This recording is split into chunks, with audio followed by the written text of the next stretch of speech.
solo con el alma. Cuando pases tiempos difíciles, mira al cielo.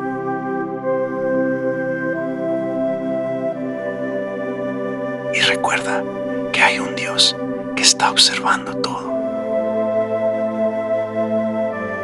y que jamás te abandonará. No importa cuál sea la situación que estés pasando, solo confíate en su gran poder.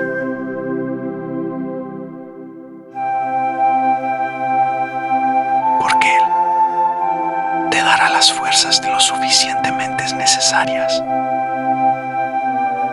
para salir siempre adelante.